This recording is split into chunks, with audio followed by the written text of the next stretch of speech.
کہ ہمارے اور آپ کے آقا پاک علیہ الصلاۃ والسلام کی امت پر اللہ رب تبارک و تعالی اتنا شفیق اور اتنا مہربان کیوں ہیں۔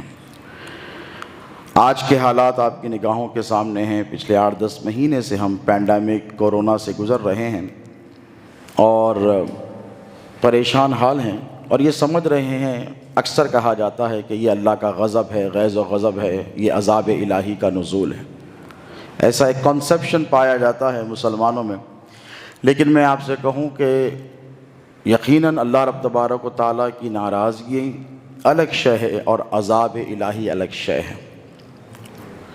ایک مرتبہ ایک صحابی رسول حضور کی بارگاہ میں آئے، انہوں نے ایک گناہ کیا تھا، زنا ان سے سرزد ہوا، اعرابی تھے، گاؤں کے رہنے والے۔ تو حضرت ابوبکر صدیق کے پاس گئے تو انہوں نے کہا کہ اگر کوئی تیرے پاس گواہ ہے اس کا کہ تو نے گناہ کیا ہے؟ تو کہنے لگے کوئی نہیں۔ تو کہا چھپا لے، اللہ سے توبہ کر لے، وہ تجھے معاف کر دے گا۔ حضرت عمر کے پاس گئے رضی اللہ تعالی عنہما، انہوں نے بھی وہی کہا۔ پھر ایک انصاری صحابی کے پاس گئے، کیونکہ آگ جو تھی پچھتاوے کی وہ بے چین بے قرار کر رہی تھی۔ تو انہوں نے کہا ٹھیک ہے، تو نے گناہ کیا ہے تو رسول اللہ کی بارگاہ میں چلا جا اور جا کے اعتراف کر لے۔ وہ مجلس میں آئے، حضور صحابہ کے ساتھ بیٹھے تھے، اور کہا زنیت یا رسول اللہ، مجھ سے زنا ہو گیا، گناہ ہو گیا۔ تو دیکھیں حضور کی رحمت ایسی تھی کہ حضور نے چہرہ پھیر لیا۔ یہ سیاستہ کی مشہور معروف حدیث مبارک ہے، میرے نبی نے چہرہ پھیر لیا، کہا کوئی بات نہیں، سنی انسنی کر دی۔ پھر کہا، حضور کی رحمت پھر جوش میں آئی کہ دیکھیں اگر جسے حضور معاف کر دیں اسے اللہ بھی معاف فرما دیتا ہے۔ میں عرض یہ کرنا چاہتا ہوں کہ نبی کی نسبت آپ کو کیا سے کیا بناتی ہے، اور کیسے کیسے مسائل سے بچاتی ہے، کیسے کیسی سزاؤں سے صرف نبی کی نسبت اور نبی کی نگاہ رحمت آپ کو بچا سکتی ہے۔ وہ صحابی رسول تھے، ایک مرتبہ کہا، حضور نے چہرہ پھیر لیا۔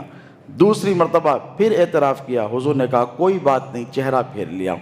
تیسری مرتبہ انہوں نے پھر اعتراف کیا، کیونکہ وہ بھی ایسے مسلمان تھے کہ خطا ہوئی تھی تو سزا چاہتے تھے، لیکن مصطفیٰ یہ چاہتے ہیں کہ میں اس کی سزا کو انجان میں اگر مار دوں، میں اس سے اعراض کر لوں تو میرا پروردگار بھی اسے معاف کر دے گا۔ یہ عقیدہ اہل سنت ہے، یہ میرے نبی کا اختیار ہے دوستو۔ چوتھی مرتبہ جب انہوں نے کہا تو اب گواہی لازم ہو گئی۔ تو اللہ کے رسول علیہ الصلاۃ والسلام نے پھر ایک ہیلا بہانہ نبی کی رحمت نے تلاش کیا، اور حضور نے دریافت فرمایا کہ کیا یہ جنونی ہے یا پاگل ہے؟ تو صحابہ نے کہا واللہ یا رسول اللہ یہ جنونی نہیں ہے، یہ بڑا عقل مند ہے، دانا ہے، ہوشیار ہے۔ تو حضور نے فرمایا کہ یہ شراب پی کر آیا ہے۔ دیکھیں پھر حضور چاہتے ہیں کہ اسے معاف کر دیا جائے، اس لیے کہ حالت سکر میں یا حالت جنون میں یعنی پاگل پن میں کوئی دورہ پڑے اور کوئی گناہ سرزد ہو جائے تو اس کا مواخذہ نہیں ہوگا، اس پر سزا نہیں دی جائے گی۔ جب صحابہ نے کہا نہیں یا رسول اللہ، نشے میں بھی نہیں ہے، جنون میں بھی نہیں ہے، تب حضور نے کہا کہ اس پر اب حد جاری کی جائے، اب اس پر حد جاری کی جائے۔ تو پتہ یہ چلا کہ اللہ رب تبارک و تعالی نے ہر گناہ کی سزا مقرر کر کے رکھی ہے کہ نہیں؟ ہر گناہ کی، جھوٹ کے لیے الگ سزا ہے، زنا کے لیے الگ سزا ہے۔ جیسے جھوٹ بولا جائے یا چوری کی جائے تو پہلے انگلیاں کاٹی جاتی ہیں۔ آج بھی عرب ممالک میں جہاں شریعت کا قانون امپلیمنٹ ہے وہاں پر یہ عمل کیا جاتا ہے کہ انگلیاں کاٹی جاتی ہیں، پھر دوسری بار پھر کرتا ہے تو پونچے کاٹے جاتے ہیں، پھر تیسری بار کرتا ہے تو ہاتھ کاٹ دیے جاتے ہیں۔ تو اللہ رب تبارک و تعالی اور نظام اسلام شریعت میں ہر خطا کی، ہر گناہ کی ایک سزا معین ہے، ایک مقرر ہے، کنفائن کر کے رکھی گئی ہے۔ لیکن یہ میرے نبی کا اختیار ہے کہ جو سزائیں اللہ نے مقرر کر کے رکھی ہیں، اگر زنا جیسی بھی خطا کوئی اقرار بھی کرتا ہے اور کہتا ہے کہ میں نے کی ہے اور میرے نبی اس سے اعراض کر کر کہیں کوئی بات نہیں، تو اللہ بھی اسے معاف فرما دیتا ہے۔ یہ خاص میرے اور آپ کے نبی پاک علیہ الصلاۃ والسلام کا اختیار ہے۔ اب موجودہ صورتحال میں یہ جو پینڈیمک کا دور ہے، یقیناً حالات رفتہ نارملسی کی طرف ریسٹور ضرور کر رہے ہیں، لیکن آج بھی لوگ ڈرے ہوئے ہیں، گھبرائے ہوئے ہیں، سہمے ہوئے ہیں، اور اس صورتحال میں لوگوں کو اپنے فیوچر کے بارے میں بڑی فکر ہے۔ اور ایک کانسیپشن جیسے میں نے کہا تھا لوگوں کے درمیان پایا جاتا ہے کہ یہ ہمارے گناہوں کی سزا ہے، تو یہ صرف اور صرف گناہوں کی سزا اس لیے نہیں ہے کہ اللہ رب تبارک و تعالیٰ اجتماعی جو پریشانی ہے، یعنی سب کے سب اس میں مبتلا ہو گئے ہیں، سب کے سب پریشان ہیں، اور ویکسینیشن کے آنے کے باوجود بھی لوگ پریشانی سے دوچار ہیں، تو یہ اجتماعی عذاب امت مصطفی پر کبھی نازل نہیں ہوتا۔ اب آپ سوچیں کیوں؟ میں آپ سے ساتھ آج خالص عقیدے اہل سنت کی بات کروں گا، اور نبی پاک علیہ الصلاۃ کی نسبت کا جو فیضان اور صدقہ آپ کو ملا ہے اس کے حوالے سے انشاءاللہ ہماری گفتگو ہوگی، کیونکہ اسلام کا جو مرکز اور محور ہے وہ محبت رسول ہی ہے۔ آپ کی نمازیں، روزے، حج، زکوٰۃ، یہ ساری چیزیں اس وقت قبول ہوتی ہیں جب بندہ نبی پاک علیہ الصلاۃ سے سچی، پکی، اٹوٹ، مستحکم محبت رکھتا ہے، اور نبی ہی کی محبت عین ایمان بھی ہے اور شرط ایمان بھی ہے۔ لاکھ زندگی بھر لا الہ الا اللہ کہتا رہے، محمد الرسول اللہ نہیں کہے گا تو وہ مسلمان نہیں کہلائے گا۔ اور ساری محبتوں کا دار و مدار بھی اللہ رب تبارک و تعالیٰ نے اپنے نبی کی محبت پر رکھا ہے، اور جس کی محبت پر رکھا ہے اس کو آپ کے قریب بھی کیا ہے۔ اب عمومی طور پر یہ سوچا جاتا ہے کہ نبی نعوذ باللہ من ذالک دنیا سے چلے گئے، وہ مٹھی میں مل گئے نعوذ باللہ، الیاذ باللہ تعالی۔ بعض لوگوں کا یہاں تک بھی خطرناک عقیدہ ہے۔ لیکن دوستو، اللہ رب تبارک و تعالیٰ نے، میں نے جس آیت کریمہ کو اپنی تقریر کا مرکز اور محور بنایا ہے، موضوع بنایا ہے، ارشاد فرماتا ہے کہ النبی اولا بالمؤمنین من انفسہم، کہ بے شک میرا نبی مومنین کی جانوں سے زیادہ قریب ہے۔ نبی مومنین کی جانوں سے زیادہ، بتائیں کیا ہے؟ قریب ہے۔ اب کیسے قریب اللہ رب تبارک و تعالیٰ نے کیا؟ دیکھیں کہ دنیا جب بنائی گئی تو اللہ نے بہت زیادہ تیاری نہیں کی دنیا بنانے کے لیے۔ قرآن پاک میں فرمایا کن فیکون، کہا ہو جا تو ہو گئی۔ اتنی بڑی دنیا صرف اللہ رب تبارک و تعالیٰ نے اتنا ہی کہا، فَإِذَا أَرَادَ شَيْئًا أَن يَقُولَ لَهُ كُن فَيَكُونُ۔ جب وہ کسی چیز کا ارادہ کرتا ہے تو بہت ساری تیاریاں نہیں ہوتی ہیں، ملائکہ کو کام پر نہیں لگاتا پروردگار کہ جاؤ تم کام کرو۔ ان کا کام کیا ہے؟ صرف اللہ رب تبارک و تعالیٰ کی تمجید، تقدیس اور تمہید، اللہ رب تبارک و تعالیٰ کی حمد بیان کرنا ہے۔ ان کا کام کنسٹرکشن کرتے پھرنا نہیں ہے۔ جیسے آپ کچھ بنا رہے ہیں، اتنی یہ کالونی ہے، کنسٹرکشن چل رہا ہے، لیبر چاہیے، انجینئر چاہیے، میٹیریل چاہیے، یہ سب چیزیں جائیں گی تو ایک چھوٹا سا گھر بنے گا، 100-200 گز کا پلاٹ جب تیار کرنے کے لیے اتنی محنت، اتنی بڑی کائنات اللہ رب تبارک و تعالیٰ نے پیدا فرمائی، تو جبرائیل سے نہیں کہا جاؤ میٹیریل لے کے جاؤ، اسرائیل، اسرافیل اور میکائیل بڑے فرشتوں کو کام پر نہیں لگایا، بس فرمایا کن فیکون، کہا ہو جا تو ساری دنیا بن گئی اور یہ وجود پذیر ہو گئی، آپ کی نگاہوں کے سامنے آ گئی۔ اب جب اللہ رب تبارک و تعالیٰ نے اس دنیا کو بنایا تو آپ کی ضرورتوں کے اعتبار سے اللہ نے آپ کو چیزوں کا ایکسیس بھی دیا، سہولت بھی دی، دسترس بھی دی، ہے کہ نہیں؟ بتائیے، زندہ رہنے کے لیے سب سے زیادہ کیا شے کی ضرورت ہے؟ بتائیے، جو عام زندگی ہے ہماری، اس میں سب سے زیادہ کس شے کی ضرورت ہے؟ ہوا، آکسیجن۔ اور یہ جو پینڈیمک کا دور چل رہا تھا ابھی کورونا کا، تو آکسیجن کا کتنا شارٹیج ہو گیا تھا، لوگ قطاروں میں ٹھہرے تھے۔ امریکہ میں بھی شارٹیج ہوا، یورپ میں بھی شارٹیج ہوا، ہندوستان کے مختلف علاقوں میں بھی آپ نے دیکھا کہ آکسیجن کے لیے لوگ پریشان ہیں۔ وہ آکسیجن جو آپ کو فری میں ملتی ہے، لیکن جب اللہ چاہتا ہے تو آپ لے سکتے ہیں اپنے ہی لنگس کے ذریعے، اپنے جسم کے ذریعے، اور جب وہ نہیں چاہتا تو یہ ہوتی بھی ہے لیکن آپ اسے حاصل نہیں کر سکتے۔ میں عقیدے کی بات کہہ رہا ہوں۔ دیکھیں، اللہ کہتا ہے النبی اولا بالمؤمنین من انفسہم، کہ میرا نبی مومنین کی جانوں سے زیادہ قریب ہے۔ کس کے لیے؟ جب اللہ چاہتا ہے کہ نبی تمہارے قریب ہو تب ہے۔ اذن عام تو ہے قرآن میں سب کے لیے، لیکن سب کو عظمتیں اور برکتیں اور نبی پاک علیہ السلام کے دامن اقدس سے نسبتیں حاصل نہیں ہوتی، الا یہ کہ اللہ اگر چاہے۔ اس نقطے کو اپنے ذہن میں رکھیں، پوائنٹ کو آگے انشاءاللہ کام آئے گا۔ تو سب سے زیادہ امپورٹنٹ ہے آکسیجن۔ تو اللہ رب تبارک و تعالیٰ نے آکسیجن کو آپ کے اتنے قریب کر دیا کہ آپ جہاں ہیں ہوا وہاں ہے.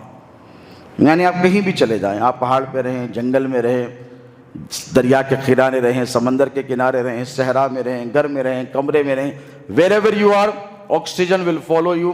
آکسیجن آپ کے ساتھ آئی. تہ خانے میں بھی چلے جائیں گے تو آکسیجن آپ کے ساتھ رہے گی. کیوں؟ سب سے زیادہ ضروری ہے. اس کے بعد جو نیکسٹ سب سے امپورٹنٹ ہے وہ ہے پانی. بتائیے، تو پانی کو اللہ رب تبارک و تعالیٰ نے اتنا قریب نہیں کیا جتنا آکسیجن کو قریب کیا. یعنی اس کی تلاش کرنی پڑے گی، اس کے لیے محنت کرنی پڑے گی، اس کے لیے کنواں کھودنا پڑے گا، دریا تک جانا پڑے گا، بور ویل سیٹ اپ کرنا پڑے گا. یہ سارے طریقے ہیں. اس کے بعد جو تھرڈ موسٹ امپورٹنٹ چیز ہے وہ غذا. آپ ہوا کے بغیر تو تھوڑی دیر بھی نہیں رہ سکتے، پانی کے دیر کچھ دیر رہ لیں گے، غذا کے لیے اور دیر آپ انتظار ضرور کر سکتے ہیں. تو غذا کو دور کر دیا، کھیتوں میں کر دیا، کلیانوں میں کر دیا، وہاں جائیں، کلٹیویشن کریں، فارمنگ کریں، اس کے بعد غذا فراہم ہوگی، یا جانور ذبح کریں گے، کاٹیں گے، ایک پروسیس لگے گا، اس کے بعد آپ کو غذا فراہم ہوگی. تو یہ انسان کی جان کے لیے جو چیزیں تھیں اللہ رب تبارک و تعالیٰ نے بدرجہ، stage by stage, step by step اس کو انسان کے قریب کیا تاکہ انسان کی جان کو محفوظ رکھا جا سکے. اور جب اپنے نبی کی بات آئی تو یہ نہیں فرمایا 1400 سال کے بعد آنے والے مسلمانوں کے لیے اے مسلمانوں میرا نبی 1400 سال پہلے تھا، نعوذ باللہ نہیں کہا. 2000 سال بعد جو امت آئے گی ان کے حوالے سے یہ نہیں فرمایا کہ اے دیکھو 2000 سال پہلے تمہارے نبی تھے یا ایک عرصے دراز پہلے تمہارے نبی تھے. یہ بھی نہیں کہا کہ صرف مصطفیٰ کو ہم نے مدینے تک محدود رکھا ہے، نعوذ باللہ من ذالک. جو چیزیں جان کے لیے ضروری تھی ان کو آپ کے بہت زیادہ قریب کر دیا، اور جو ایمان کے لیے سب سے زیادہ ضروری ہے وہ محبت رسول ہے، وہ دامن رسول ہے. اس لیے اللہ نے فرمایا النبی اولا بالمؤمنین من انفسہم، ہم نے ہمارے نبی کو مومنین کی جانوں سے زیادہ قریب کر دیا ہے. بات اتنی سی ہے دوستو کہ نبی تو قریب ہیں، بے شک قریب ہیں، اللہ بھی قریب ہیں. قرآن کی آیت اس پر دال ہے، دلالت کرتی ہے نحن اقرب الیہ من حبل الورید. اللہ قرآن مجید میں فرماتا ہے کہ ہم ہمارے بندے کی شہرک سے زیادہ قریب ہیں، شہرک سے زیادہ. پیر و مرشد شہزاد غوث العظم پر اللہ کی لاکھوں رحمتیں ہوں، ایک بڑا دلچسپ واقعہ سنایا کرتے تھے کہ نبی بھی قریب ہیں، خدا بھی قریب ہیں. بیٹا بات یہ ہے کہ اللہ نے نبی کو بھی قریب کیا ہے اور خود فرماتا ہے شہرک سے زیادہ قریب ہے، لیکن سوال یہ پیدا ہوتا ہے کہ تم اس کے کتنے قریب ہیں. The point is وہ تو آپ کے قریب ہیں، آپ یا اس کے قریب ہیں کہ آپ نہیں ہیں. اس میں ایک بڑی ایک حکمت ہے اور ایک بڑا حکمت آموز واقعہ، ایک زبردست حکایت اکثر میں شہزاد غوث العظم حضور خطیب دکن علیہ رحمت و رضوان سے سنا کرتا تھا. وہ ایک مثال دے کر فرماتے تھے کہ ایک شخص تھا، سفر پہ جا رہا تھا کشتی کے، اور اس کے پاس بڑا ایک قیمتی ہیرا تھا اور اس کی حفاظت بڑی مشکل تھی. اور وہ جب بازار میں پتہ چلا، چور جو ہے کھوج میں ہوتے تھے کہ کون شخص، کون سا تاجر کیا مال لے کر جا رہا ہے، کس کے پاس کیا بڑا قیمتی ہیرا ہے یا اثاثہ ہے یا دولت ہے. تو ایک جاسوس چور نے پتہ چلایا کہ یہ ہیرا لے کر سفر پر جا رہا ہے، حکایتوں میں آیا ہے. تو یہ چور بھی اس کے ساتھ ہو گیا اور اچھا خاصا خلیہ بنا لیا، زبردست معتبر، اور ساتھ رہنے لگا. اس کے سلام علیک بھی ہو گئی، دوستی بھی ہو گئی، کھانے کے لیے بھی اسے پیش کیا. اس نے یہ بڑے ہوشیار تاجر تھے اور انہوں نے سمجھ لیا کہ بھئی مان نہ مان میں تیرا مہمان، ضرور اس کے دل میں کوئی نہ کوئی چور ہے اور یہ کوئی نہ کوئی سازش کے تحت میرے پاس آیا ہے. تو ان کے پاس ایک ہیرا تھا اور بڑا بیش قیمتی تھا، بڑا اسے فروخت کرنے کے لیے وہ دوسرے ملک کی طرف جا رہے تھے جہاں اچھی قیمت مل جائے. تو جیسے ہی رات ہوئی تو اس کی بے چینی بڑھنے لگی. تو یہ موصوف نے دیکھا کہ اچھا یہ بے چین نظر آتا ہے، تو یہ بھی تھوڑی دیر کے بعد سو گئے. تو یہ اٹھا رات میں اور اٹھ کے سب سے پہلے وہ تاجر کا، بزنس مین کا بیگ وغیرہ پورا چیک کیا، ہیرا نہیں ملا. کپڑوں میں ہاتھ ڈال کر جسم کے ہر طرف دیکھ لیا، نہیں ملا. دوسرے دن پھر ویسی الیک سلیک رہی، دوسرے دن پھر وہ ڈھونڈنے لگا، اسے پھر نہیں ملا. 3 دن گزر گئے، ڈھونڈتے رہا. بالآخر منزل پر جہاز پہنچ گیا. جب کنانے لگا تو تھک گیا اور یہ بھی ماہر تھا چوری میں. اس نے کہا کہ جناب بات تو اتنی ہے، آپ سمجھ گئے ہیں کہ میں آپ کے ساتھ کیوں تھا. تو کہنے لگے ہاں میں سمجھ گیا تو میرے ساتھ کیوں تھا، میں تو وہ ہیرا چوری کرنے آیا تھا جو آپ کے پاس تھا، بتائیے تو صحیح آپ نے اسے رکھا کہاں تھا، آپ نے اسے رکھا کہاں تھا جو میں تلاش کرنے کے باوجود بھی اس کو حاصل نہیں کر سکا۔ تو یہ مسکرائے اور مسکرا کر بولے پیارے بات اتنی سی ہے کہ میں سمجھ گیا تھا کہ تو یہ چیز چوری کرنے آیا ہے، اور میں کیا کرتا تھا تجھے پتہ ہے، جب رات ہوتی تو سونے سے پہلے چپکے سے یہ ہیرا میں تیرے جیب میں ڈال دیتا، میں چپکے سے یہ ہیرا تیرے جیب میں ڈال دیتا، اور جب صبح تو سوتا رہتا تو میں اٹھ کر وہ ہیرا نکال کر اپنے پاس رکھ لیتا، تو رات تمام ڈھونڈتا رہا۔ اسی کو حضرت امجد حیدرآبادی نے کہا تھا کہ اپنے من میں ڈوب کر پا جا سراغ زندگی، تو اگر میرا نہیں بنتا نہ بن اپنا تو بن۔ تو بات یہ ہے کہ اللہ تو آپ کے قریب ہے، لیکن آپ اللہ کے قریب کہاں ہیں؟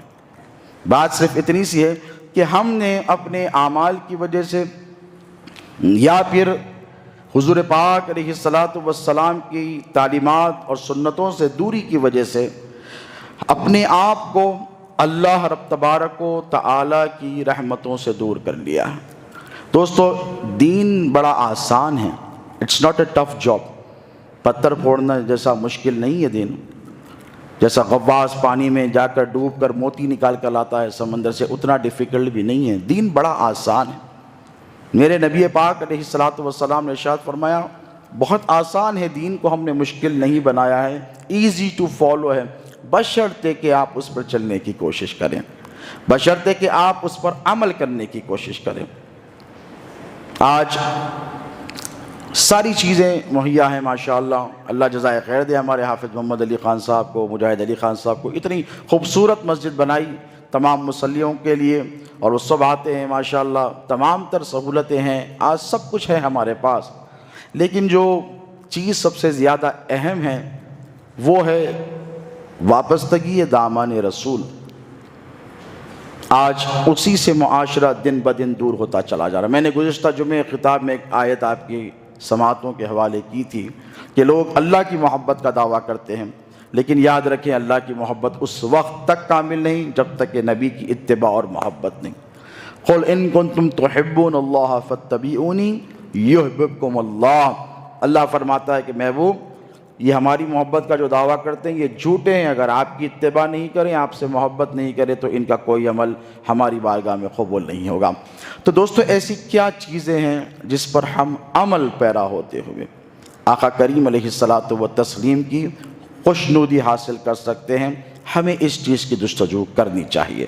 صحابہ کرام نے اللہ کے رسول علیہ الصلاۃ والسلام کو کیسے راضی کیا، اور پچھلی امتوں کے لوگوں نے دیکھیں، حضور نے ارشاد فرمایا کہ پچھلی شریعتیں منسوخ ہو گئی ہیں، یعنی موسیٰ علیہ السلام کی، عیسیٰ علیہ السلام کی، دیگر انبیاء کرام کی شریعتیں ضرور منسوخ ہوئی ہیں، لیکن ان کے جو زندگی کے حکایتیں تھیں، جو زندگیوں کے ان کے لیسنز تھے، رسول اللہ نے انہیں منسوخ نہیں کیا۔ جب خانہ کعبہ فتح ہوا، مکہ المکرمہ، آقا علیہ الصلاۃ والسلام اندر تشریف لے گئے، مولا علی مشکل کشا سے فرمایا کہ اذان دو، جو حضرت بلال سے فرمایا اذان دو، اندر گئے تو بت پائے، حضور نے سارے بت اپنے ہاتھوں سے توڑے، دیکھیں۔ اس کے بعد سیدنا علی المرتضیٰ سے کہا کہ اونچا بت ہے، تو مولا علی نے کہا یا رسول اللہ آپ ٹھہر جائیں میرے کاندھوں پر اور توڑ دیں، تو حضور نے فرمایا علی تو بوجھ نبوت نہیں اٹھا پائے گا، تو میرے کاندھوں پہ ٹھہر جاؤ۔ چنانچہ وہ ہوا۔ تو میں آپ سے عرض یہ کر رہا ہوں واقعہ اس لیے کہ خانہ کعبہ کی دیواروں کے اندر تصویریں تھیں حضرت ابراہیم اور حضرت اسماعیل کی، جسے مصور نے بنایا تھا۔ اللہ کے رسول علیہ الصلاۃ والسلام نے حضرت علی سے یہ نہیں کہا کہ اسے مٹا دو، اسے توڑ دو، توجہ ہے آپ کی۔ حضور باہر آئے، صحابہ سے کہا کہ زعفران لایا جائے، توجہ دیکھیں، ہے تصویر، اور تصویر کی حرمت اسلام میں بالکل نہیں ہے، احادیث کی کتابوں سے آپ کو حوالہ دے رہا ہوں۔ حضور نے کہا زعفران لایا جائے، اسے پانی میں ملایا جائے، ایک گاڑھا پیسٹ بنایا گیا، حضور نے صحابہ سے کہا کہ یہ تصویروں پہ اس کو مل دو۔ اگرچہ کہ تصویر کی حرمت نہیں ہے، پھر بھی میرے نبی نے اپنی امت کو پچھلی امتوں کے، پچھلے انبیاء کرام کے حالات اور واقعات، ان کی نشانیوں کی، ادب کی تلقین فرمائی ہے۔ حضور نے کہا پیش کر دیا جائے زعفران منگا کر، اس زمانے میں کہ ہر زمانے میں زعفران قیمتی رہا ہے، لیکن ادب بتایا۔ تو پچھلی امتوں کے واقعات سے سبق حاصل کرنا، یہ ہمارے اور آپ کے نبی پاک علیہ الصلاۃ والسلام کی تعلیمات میں سے ہیں، بشرطے کہ ان کی جو شریعتیں تھیں وہ سب منسوخ ہو گئی ہیں، اب احکام صرف ہمارے نبی پاک علیہ الصلاۃ والسلام کے چلیں گے۔ تو دوستو، اللہ کے رسول علیہ الصلاۃ والسلام کے متعلق اللہ نے فرمایا النبی اولا بالمؤمنین من انفسہم، نبی کس کے قریب ہیں؟ بولیے، مومنین کے قریب ہیں۔ اور مومن ہونے کے لیے سب سے اہم شرط کیا ہے؟ کلمہ توحید، اقرار لا الہ الا اللہ محمد رسول اللہ۔ ہم یہ سمجھتے ہیں کہ صرف لا الہ الا اللہ محمد رسول اللہ ہم نے پڑھ لیا تو ہم مومن ہو گئے اور ہم صاحب ایمان ہو گئے۔ نہیں دوستوں، مومن ہونے کے لیے حضور نے بے شمار شرائط بیان فرمائی ہیں۔ ان میں سے ایک اہم شرط جو فرمائی وہ ارشاد فرمانا لا یؤمن احدکم حتی اکون احب الیہ من والدیہ وولدیہ والناس اجمعین، کہ تم میں سے اس وقت تک کوئی مومن نہیں جب تک کہ وہ مجھے اپنے ماں باپ، اپنی آل اولاد، اپنے مال سے زیادہ محبوب نہ رکھے۔ بحمد اللہ تعالی اہل سنت و جماعت اپنے محبوب پاک علیہ الصلاۃ والسلام سے اتنی تو محبت کرتے ہیں کہ نہیں، اس کا برملا اظہار بھی کرتے ہیں۔ تو آقا پاک علیہ الصلاۃ والسلام کے دامن اقدس سے منسلک رہنا اور حضور پاک علیہ الصلاۃ والسلام سے فیضیاب ہونے کے لیے چند باتیں ایسی ہیں دوستو جس پر ہمیں عمل پیرا رہنے کی بہت زیادہ ضرورت ہے، بہت حکمت عملی کے ساتھ ہمیں زندگی گزارتے ہوئے آگے بڑھنے کی ضرورت ہے۔ اللہ کے رسول علیہ الصلاۃ والسلام نے وقتاً فوقتاً اپنے صحابہ کرام کو، اہل بیت اطہار کو زندگی گزارنے کے ڈھب، طریقے اور سلیقے سکھائے ہیں۔ آج کے اس دور پرفتن میں ہم یہ سمجھتے ہیں کہ صرف ہماری خطاؤں و گناہوں کی وجہ سے یہ آفتیں آ رہی ہیں، تو نہیں دوستو، بات صرف یہ نہیں ہے۔ جو خطا کار و گناہ گار تھے نا، اللہ رب تبارک و تعالیٰ نے ان پر بھی نوازشیں فرمائی ہے۔ کیوں فرمائی ہے؟ The point is اللہ رب تبارک و تعالیٰ نے کیسے کیسے لوگوں کو کیا کیا مقامات عطا فرمائے۔ آپ نے ایک واقعہ بھی تقریر کے اوائل میں سنا کہ زنا کا ارتکاب کر کر ایک شخص رسول اللہ کی بارگاہ میں آتا ہے اور اعتراف کرتا ہے، حضور اعراض کرتے ہیں، حضور انجان جسے مارنا کہتے ہیں ہماری زبان میں، انجان مارتے ہیں۔ کیوں؟ کیونکہ نبی پاک علیہ الصلاۃ والسلام یہ نہیں چاہتے کہ آپ جہنم کا ایندھن بنائے جائیں، بلکہ میرے نبی تو یہی چاہتے ہیں کہ امت زیادہ سے زیادہ جنت میں جائے، اور حضور نے فرمایا اس وقت تک میں جنت میں نہیں جاؤں گا جب تک کہ میرے ایک ایک امتی کو اللہ رب تبارک و تعالیٰ میری شفاعت کے ذریعے جنت عطا نہیں فرمائے گا۔ تو حضور یہ چاہتے ہیں کہ آپ اپنے اعمال کو سدھاریں، اور سدھارنے کے لیے کوئی آپ کو 40 دن 4 مہینے کے چھلے پہ جانے کی قطعی طور پہ ضرورت نہیں ہے۔ جیسا کہا گیا ہے چیریٹی بگنز ایٹ ہوم۔ آپ اگر نبی سے قرب حاصل رکھتے ہیں تو چھوٹی چھوٹی باتوں پر اللہ رب تبارک و تعالیٰ کی رحمت ہیلے بہانے تلاش کر کے آپ کے ہمارے گناہوں کو معاف فرما دے گی۔ کوئی مواخذہ ہرگز نہیں ہوگا بشرطے کہ آپ نبی پاک علیہ الصلاۃ والسلام کے دامن سے وابستہ رہیں۔ سیاستہ کا ایک بڑا مشہور واقعہ ہے حدیث شریف کا، بنی اسرائیل کا واقعہ ہے کہ کیسے اللہ رب تبارک و تعالیٰ چھوٹی چھوٹی باتوں پر اپنے بندوں کی بڑی اور بڑی مصیبتوں کو دور فرماتا ہے اور انہیں نجات عطا فرماتا ہے۔ بڑا مشہور واقعہ ہے، حضور نے صحابہ کی بارگاہ میں، اور یہ ایسی حدیث ہے دوستوں کہ جسے میرے نبی نے بار بار فرمایا۔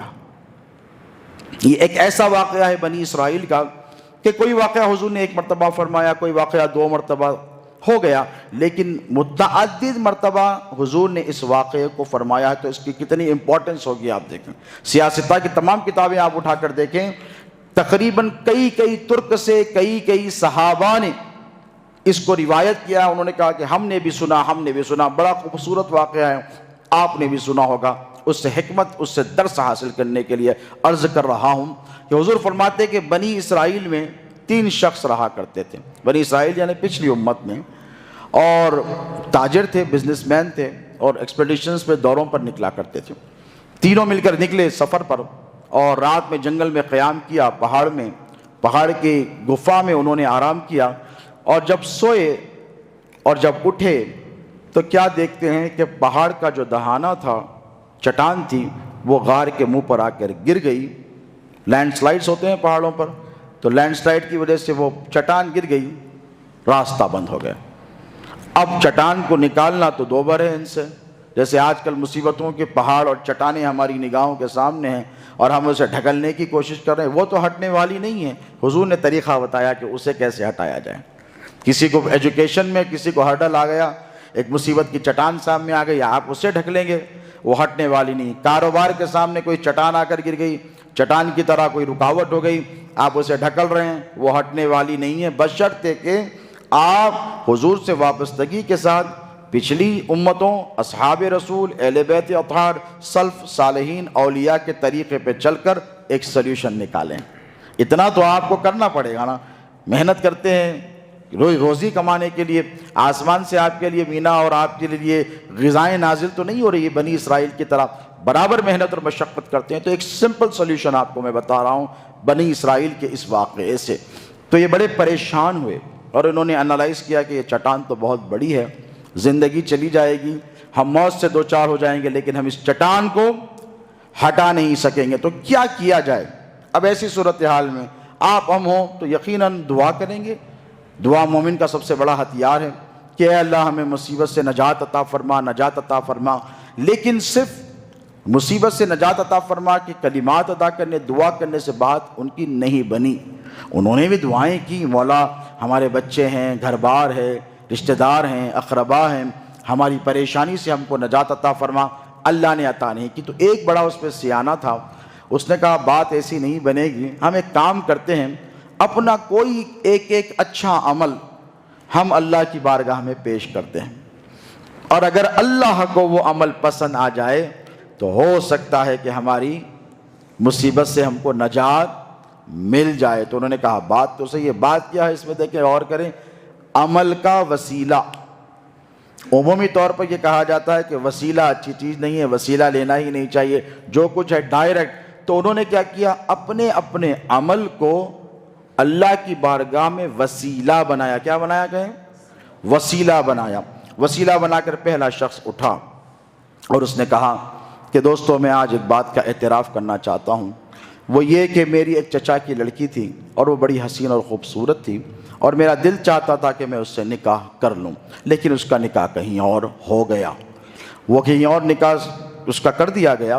ایک دن وہ بڑی پریشان حال تھی، اس کا خاوند بڑا بیمار تھا۔ وہ میرے پاس آئی اور آ کر کہنے لگی تو میرے چچا کا لڑکا ہے، میری مدد کر دے، مجھے پیسے اور دولت کی ضرورت ہے شوہر کے علاج کے لیے۔ تو میں نے کہا کہ میری حاجت پوری کر دے۔ اس کا ارادہ خراب تھا، اس نے اپنے خراب ارادے کا اظہار کیا۔ تو وہ جب اس کے قریب گیا تو وہ بڑی پاک باز خاتون تھی، وہ شخص خود کہتا ہے وہ بڑی پاک باز خاتون تھی۔ اس نے کہا کہ مجھے اللہ کا خوف آتا ہے، بس اتنے الفاظ تھے۔ جیسے ہی میں نے اللہ کا لفظ سنا، میں اس کے پاس سے ہٹ گیا اور اس کو میں نے بہت سارے پیسے دیے، دولت دی، دینار دیے، اور کہا جا اپنی ضرورت کو پوری کر لے۔ اس شخص نے اپنے عمل کو وسیلہ بنا کر کہا یا اللہ، اگر یہ میرا عمل خالصتاً تیری رضا کی خاطر تھا تو اے پروردگار ہم تینوں کو اس مصیبت سے نجات عطا فرما۔ حدیث پاک کے الفاظ ہیں، تھوڑا سی چٹان اٹھی، اتنی نہیں اٹھی کہ یہ اس میں سے نکل سکے، لیکن دعائیں قبول ہونی شروع ہو گئیں۔ تو دوسرا شخص اٹھا، اس کو اور کانفیڈنس لیول اس کا بڑھ گیا، اور اس نے کہا کہ یا دوستو میں بھی ایک واقعہ سناتا ہوں اپنی زندگی۔ دیکھیں سیاہ ستہ کی بڑی پرومیننٹ حدیث ہے، بڑی امپورٹنٹ حدیث میں آپ کی خدمت میں عرض کر رہا ہوں۔ تو دوسرا شخص اٹھا اور اس نے اٹھ کر کہا کہ دوستو میں بھی ایک واقعہ شیئر کروں، وہ یہ کہ میں بھی کوئی نیک وکار و متقی پرہیزگار تو نہیں ہوں، لیکن میرا یہ عمل ہے کہ ایک بار میں نے ایسا عمل کیا کہ اللہ رب تبارک و تعالیٰ نے مجھے بعد میں نوازا، اس سے قبل میں بہت پریشان حال رہتا تھا۔ تو ایک مرتبہ ایک شخص میرے پاس آیا اور آ کر کہا کہ میں سفر پر جا رہا ہوں، میرے پاس کچھ دولت ہے، میں تیرے پاس یہ کچھ ہزار دینار امانتاً رکھانا چاہتا ہوں، یہ اپنے پاس رکھ لے۔ تو میں بڑا غریب اور مفلوق الحال تھا، میں نے وہ رکھ لیے۔ بہت دنوں تک وہ شخص نہیں آیا، تو پیسے کی طرف میں نے توجہ کی، کیوں نہ اس سے کوئی کاروبار شروع کیا جائے، کیوں نہ اس سے کچھ کاروبار شروع کیا جائے، روایت میں 1000 دینار آتے ہیں۔ تو اس نے کیا کیا بہت سالوں کے بعد، اور آ کر کہنے لگا السلام علیکم، تم نے مجھے پہچانا؟ میں سفر پہ گیا تھا، ایک مصیبت پیش آئی، میں آنے میں مجھے بہت سال لگ گئے، لیکن بھائی میں نے تیرے پاس ایک امانت رکھی تھی، وہ لوٹا دیں۔ تو اس شخص کو کیا کرنا چاہیے تھا؟ جتنی لی تھی اتنی دے دینی چاہیے تھی نا۔ 1000 لیے تھے تو 1000 ہی لوٹا دیتا۔ اس نے کہا کیا کروں کہ تیری مال میں اتنی برکت ہوئی، وہ جو ہزاروں اونٹ دیکھ رہا ہے وہ سب تیرے ہیں، وہ جو 1000 بکریاں دیکھ رہا ہے، مویشی دیکھ رہا ہے، یہ سب تیرے ہیں، یہ عمارت، یہ محل دیکھ رہا ہے، یہ سب تیرا ہے، یہ کھیت کلیان، یہ نوکر چاکر، یہ فیکٹری، یہ سب تیری ہے، سب لے کے جا۔ اس نے کہا میں نے تو اتنا نہیں دیا۔ تو کہنے لگا جو تو نے پیسے دیے تھے اسی سے میں نے یہ برکت حاصل کی، سو یہ سارے کا سارا تیرا ہوا، میرا نہیں ہوا، لہٰذا یہ سب تیرا ہے۔ یا اللہ یہ عمل اگر میں نے تیری رضا کی خاطر کیا تھا تو پروردگار ہمیں اس مصیبت سے نجات عطا فرما۔ تو وہ خالصتاً اللہ کی رضا کی خاطر تھا۔ چٹان اور اڑ گئی، اتنی نہیں اٹھی کہ پھر سے یہ تینوں نکل سکیں۔ تو تیسرا شخص اٹھتا ہے اور بڑا خوبصورت اس کا واقعہ ہے۔ وہ کہتا ہے کہ میرے بوڑھے ماں باپ ہیں، میری بیوی ہے، میرے 3 بچے ہیں، ہم فلاں جنگل پہ رہتے ہیں، اور میرا کام یہ ہے کہ میں اپنی بکریوں کو جنگل لے جاتا ہوں چرانے کے لیے۔ اطراف میں کوئی سبز کلیان نہیں ہے، اس لیے بہت دور جنگل میں جاتا ہوں، بکریوں کو چراتا ہوں، وہ جب تازہ تر ہوتی ہیں تو پھر وہ دودھ دیتی ہیں۔ میرا طریقہ یہ تھا، میں یہی کرتا تھا۔ ایک دن مجھے بڑی تاخیر ہو گئی اور ہم یہی دودھ پی کر گزارا کرتے تھے، اس کے علاوہ کوئی ہمارے پاس ساز و سامان نہیں تھا۔ تو اس شخص نے کہا کہ ایک دن میری بڑی تاخیر ہو گئی، بہت دیر کے بعد میں آیا۔ جب میں آیا تو میرے بچے بھوک سے بلک رہے تھے، بھوک سے تڑپ رہے تھے، میری بیوی نڈھال ہو گئی تھی، اور میرے ماں باپ میرا انتظار کرتے کرتے تھک کے سو گئے۔ وہ سو گئے، بچے بلکتے رہے اور کہتے رہے بابا دودھ دے دو۔ تو میں نے کہا کہ میں تم لوگوں کو اس وقت تک غذا نہیں دوں گا، اس وقت تک دودھ نہیں دوں گا جب تک کہ میرے ماں باپ اٹھ کر پہلے دودھ نہیں پی لیتے، جب تک کہ اٹھ کر میرے ماں باپ دودھ نہیں پیتے۔ اس شخص نے کہا کہ میرے بچے روتے رہے، بلکتے رہے، میرے پیر پکڑتے۔ میں نے کہا جب تک ماں باپ نہیں اٹھیں گے میں نہیں دوں گا۔ بچے اسی حال میں سو گئے، اور صبح جب ماں باپ اٹھے تو پہلے میں نے ان کی خدمت کی، ان کو بکریوں کا دودھ نکال کر دیا، اس کے بعد بچوں کو دیا، پھر بیوی کو دیا، پھر میں نے پیا۔ یا اللہ یہ عمل اگر میرا صرف تیری محبت اور رضا کی خاطر تھا تو پروردگار ہمیں اس مصیبت سے نجات عطا فرما۔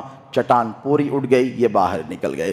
حضور پاک علیہ الصلوۃ والسلام نے اس حدیث مبارکہ کو بار بار اس لیے آپ کو فرمایا ہے، احادیث مبارکہ کی کئی کتابیں اس حدیث مبارکہ سے درج ہیں۔